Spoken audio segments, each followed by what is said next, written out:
নরেন্দ্র মোদীর পর প্রধানমন্ত্রী কে হবে তার উত্তরসূরি?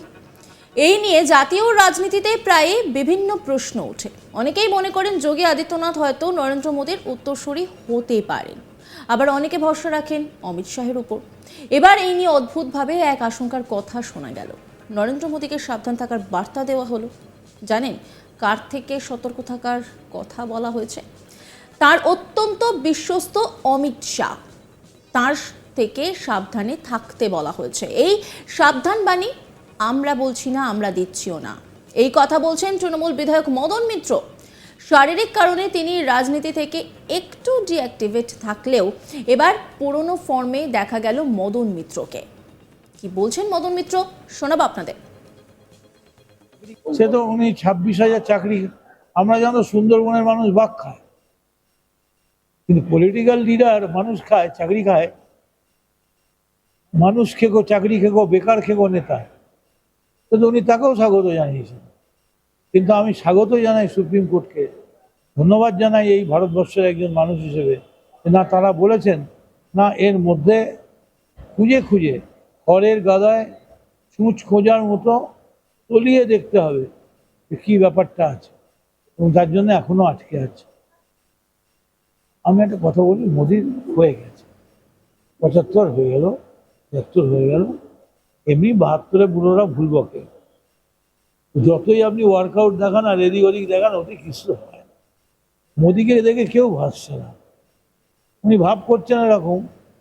সাবধানে থাকুন, কখন অমিত শাহ লেঙ্গি মেরে দেবে আপনি বুঝতেই পারবেন না। অমিত শাহ কিন্তু ঘাড়ের কাছে যোগী তো নিঃশ্বাস ফেলে এমন করে যে ঘাড়ে ডবল জামা পড়ছে। এখনই শিওর হয়ে গেছে এই প্রাইম মিনিস্টার যদি আদৌ বিজেপি পায় তাহলে 29 অব্দি যাবে না, আর ওরা তো প্রাইম মিনিস্টার পাবেই না, ফলে বলে রাখবে। প্রসঙ্গত বাংলার রাজনীতি এখন রাজ্যপাল কাণ্ড নিয়ে তোলপাড় হয়ে রয়েছে। রাজ্যপালের বিরুদ্ধে বাংলার এক মহিলা অভিযোগ করেছিলেন রাজ্যপাল শ্লীলতাহানি করেছেন। যদিও এই ঘটনা নিয়ে কোনো সভায় মুখ খুলতে দেখা যায়নি প্রধানমন্ত্রীকে। এমনকি যেদিন এই ঘটনা সামনে আসে সেদিন সন্ধে নাগাদ রাজভবনেই ছিলেন প্রধানমন্ত্রী নরেন্দ্র মোদী। তিনি সবসময় বলেন দুর্নীতির বিরুদ্ধে তিনি আপোষ করেন না। তাহলে এত বড় দুর্নীতি কিভাবে তিনি মেনে নিলেন, এই প্রশ্ন করলেন মদন মিত্র। তার প্রশ্ন, এভাবেই কি সেটিং করছেন নরেন্দ্র মোদী? জগদীপ ধনকরের মেয়াদ শেষ হয়ে গেলে কি এবার ওই চেয়ারে তিনি রাজ্যপালকেই বসাবেন? এই প্রশ্ন করছেন মদন মিত্র। প্রধানমন্ত্রীকে এই ইস্যুতে কটাক্ষ করতে তিনি ছাড়েননি। তিনি ঠিক কি বলেছেন শোনাবো আপনাদের। মিস্টার নরেন্দ্র মোদী, উনি তো সাদা আর কমলা পরেন, সবসময় সুচিতা, পরিচ্ছন্নতা, শুদ্ধতার কথা বলেন। তো উনি বলেছেন যে দুর্নীতি নিয়ে জিরো টলারেন্স বরদাস্ত করা হবে না। আমি সব ছেড়ে দিচ্ছি, আমি ব্যাপন থেকে শুরু করে জয়সা থেকে শুরু করে 15 লক্ষ টাকা ব্যাংকে ঢোকা, 2 কোটি চাকরি, সব ছেড়ে দিচ্ছি।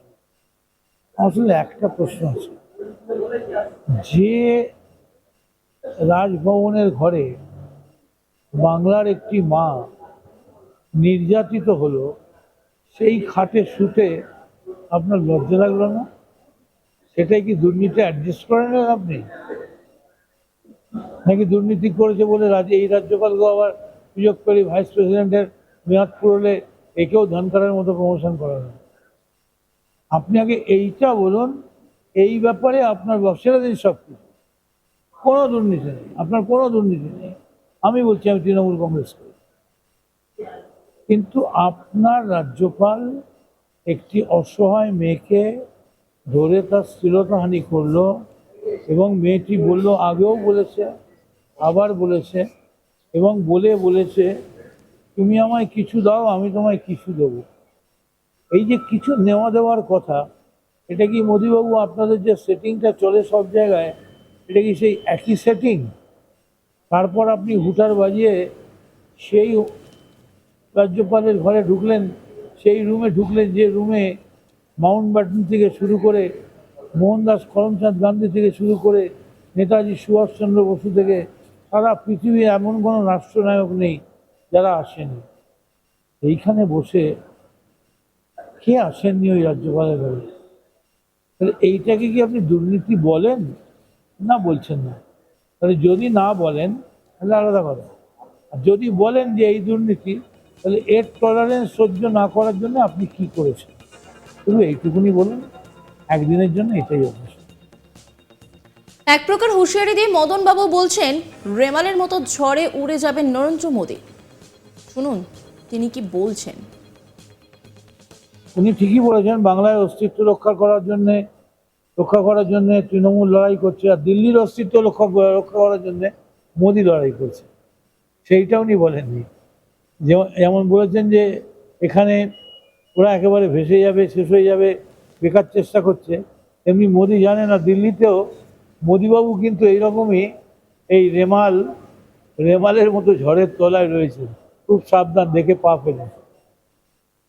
ঝড় আসছে, ঝড় যায়নি, ঝড় বলছে আবার আসবে। পাশাপাশি তিনি বলেন তিনি জ্যোতিষী নন আর সেটিংও করেন না, তবে গত 6 দফা ভোটে যে বিজেপির দফা রফা হয়ে গেছে সেই কথাও তিনি মেনে নেন। কি বলছেন তিনি শোনাবো আপনাদের। আমি এইটুকুনি বলতে পারি, আমি জ্যোতিষী নই, আর আমি অমিত শাহের মতোই বাক্স সেটিং ম্যানিপুলেট করি না। তবে 6 দফায় তো মোটামুটি আপনি যে জিজ্ঞেস করছেন এতগুলো দফায় কি হলো, এইটুকুনি বলতে পারি বিজেপির দফা রফা হয়ে গেছে। ও লাভলি মদন মিত্র তিনি এই মুহূর্তে অসুস্থ, তবে তিনি সাংবাদিকদের মুখোমুখি হয়ে 6-4 মারবেন না এটা হয়তো হয়ই না, সেই ছবিটাই দেখা গেল। রীতিমতো তিনি নিশানা করলেন প্রধানমন্ত্রী নরেন্দ্র মোদীকে। নরেন্দ্র মোদীর পর প্রধানমন্ত্রী কে হবে, তার উত্তরসূরি কে হতে পারেন, এই নিয়ে জাতীয় রাজনীতিতে প্রায়ই বিভিন্ন সময় প্রশ্ন ওঠে। অনেকেই মনে করেন যোগী আদিত্যনাথ হয়তো নরেন্দ্র মোদীর উত্তরসূরি হতে পারেন, আবার অনেকে ভরসা রাখেন স্বরাষ্ট্রমন্ত্রীর ওপর মানে অমিত শাহের ওপর। এবার এই নিয়ে অদ্ভুতভাবে এক আশঙ্কার কথা শোনা গেল। নরেন্দ্র মোদীকে সাবধান থাকার বার্তা দেওয়া হলো। জানেন কার থেকে সতর্ক থাকার কথা বলা হয়েছে? তার অত্যন্ত বিশ্বস্ত অমিত শাহ থেকে সাবধান থাকার কথা বলা হয়েছে। আর এই সাবধানবাণী আমরা করছি না, এই সাবধানবাণী করছেন তৃণমূলের বিধায়ক মদন মিত্র। শারীরিক কারণে তিনি রাজনীতি থেকে একটু ডিঅ্যাক্টিভেট হলেও এবার পুরনো ফর্মে দেখা গেল মদন মিত্রকে। আমি তো জানি বাঘ মানুষ খায়, কিন্তু রাজনৈতিক ব্যক্তিত্ব মানুষ খায় প্রথম দেখলাম। আমি সুপ্রিম কোর্টকে স্বাগত জানাই, এর মধ্যে খুঁজে দেখতে হবে কি ব্যাপার আছে। মোদির হয়ে গেছে, ওনার 75 বছর হয়ে গেছে, এই মন্তব্য মদন মিত্র। নজর রাখুন আজ তাক বাংলার ইউটিউব স্ট্রিমিংয়ে।